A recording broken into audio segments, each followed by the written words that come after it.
Well, what was your training like in the Marine Corps boot camp? The Marine Corps, very severe training. Our DIs were, I don't know what's going on now. I can't speak up for it now, but our DIs they had a lot of time in the Corps. They were salt. They'd been in the Philippines. They had really been around, and they were stiff. I mean, when you had rifle inspection in the morning, every morning, port arms, unload weapon, pull the bolt open. He would come by and grab that out of your hand and flip it around his hand, look through the barrel on that. He'd find something wrong. What is this? I looked at it and I thought, sure, I cleaned it. I said, sir, that's dirt. Wipe it right on my face, just like that. Clean it off and clean your weapon. I want everything clean on that weapon tomorrow. I mean, that's the way it was. No, we never left home before. I mean, that would bring tears to our eyes. I mean, we felt beat down on the ground, but it made men out of us. Show me a platoon that'll go through the Marine Corps, training, basic, and walk downtown on Liberty. He doesn't slouch around with his hands in his pocket. He's marching. We walked like we were doing cadence everywhere we went. My daughter told me, one time in Dallas, she said, I was waiting to go aboard the plane. And we were about 3 or 4 of us waiting. A young man came up and he had a suitcase and he set it down on the ground, on the floor. And he was standing there and he was looking around. He said, this young fella, he said, can I ask you a question? He said, yes, ma'am. Are you a Marine? Yes, ma'am. She said, I thought so. You can see it. You can tell it when he walks down the street, if he cares at all. Yeah, I'll bet. What else did they train you to do in boot camp? Excuse me? What else did they train you to do in boot camp? It was a matter of well, your calisthenics, your marching and all that. That is to uniform right, parades, ceremonials. You have to learn and know that. The rest of it was combat training.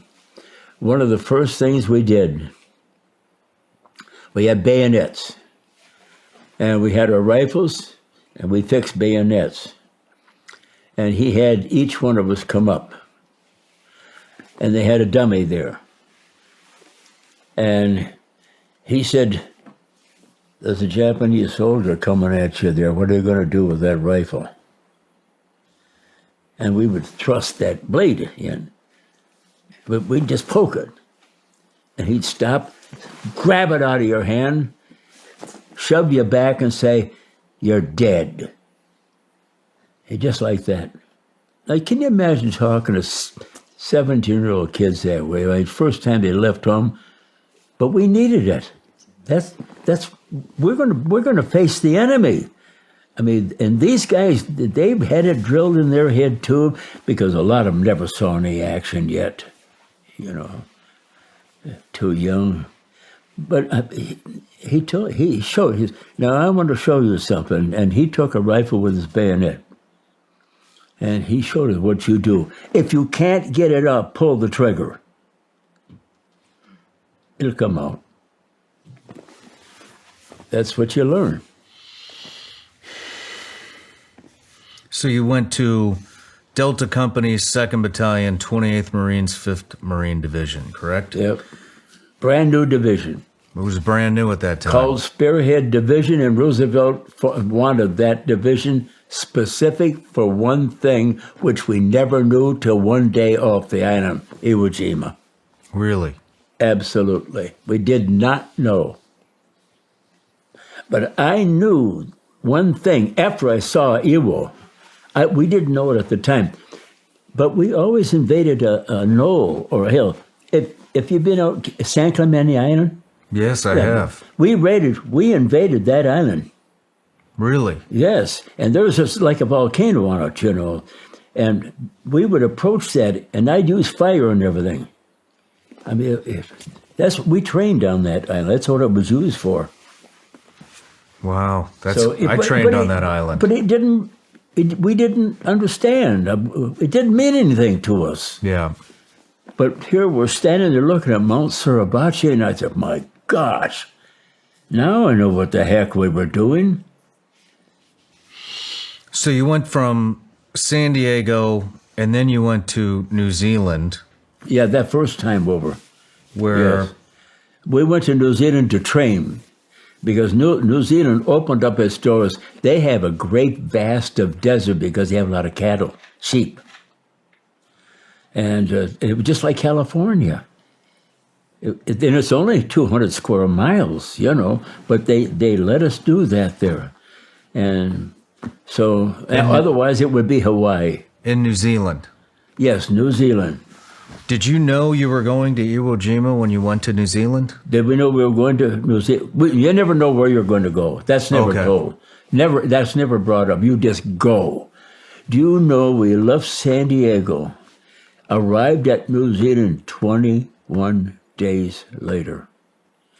Zigzag, 7 knots, just like that, slow. That's slow, but that was because of submarines. You don't run a straight line. You zigzag. So when we went from island to island, it took a long time. Did you see any engagements from submarines? Pardon? Did you see any No, engagements?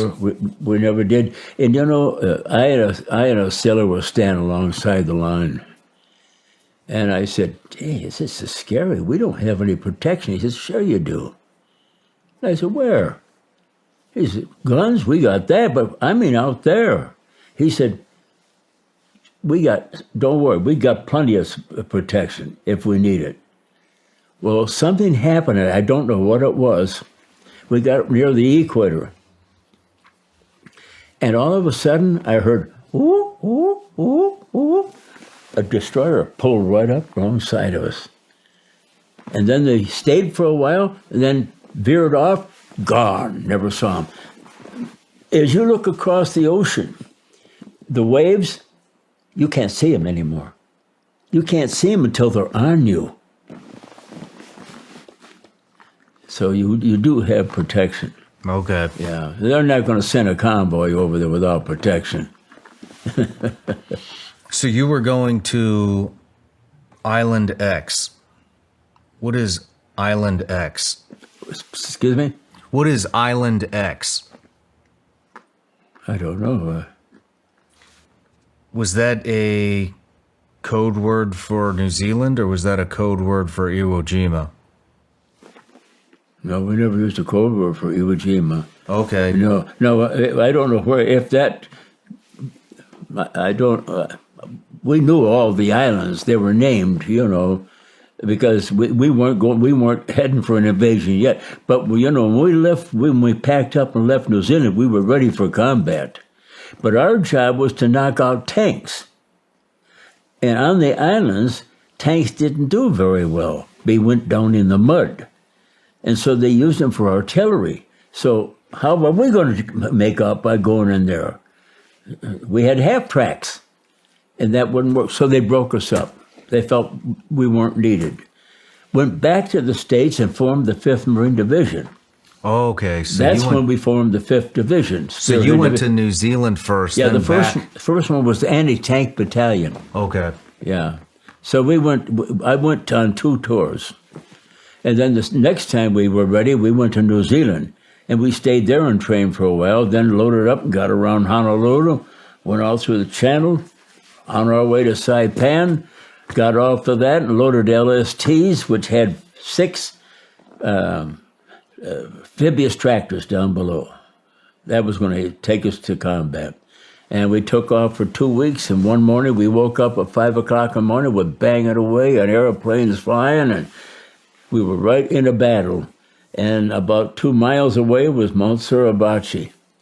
And we saw that mountain. We could see it. And the Navy and the Air Force hammered that thing. It was a cloud of smoke all over the place.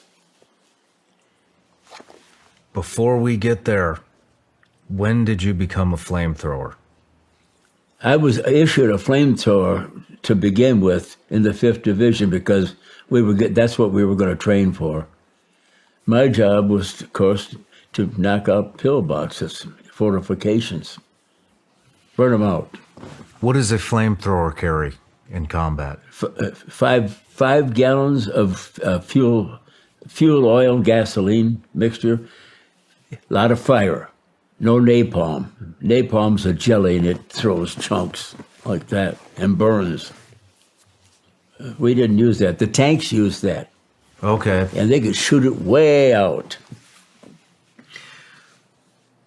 How far did you carry a sidearm at all, or? I carried a 45 because I couldn't carry a rifle. Because that gun is about that long. Yeah? Yeah. What about how much distance could you get with a flamethrower? How far would it go? Yeah. I would say with a straight shot, full force, you'd probably get 65, 70 feet. Wow, Right in that's there. Oh, yeah. But it wouldn't be as effective if you burst in the entrances, because you're going into an open cave. There's always an entrance, and you blow fire in there. Just blow a couple of bursts like that. You have 6 to 7 bursts. That's all you've got. If you held the trigger back in 15 seconds, you're empty. That's it? That quick. Wow. So you have to learn to swoosh. Swoosh. That's it. You got about 5 or 6 like that. 5 gallons gone. Yeah. Wow. How many? 2.5 in this tank, 2.5 in that tank.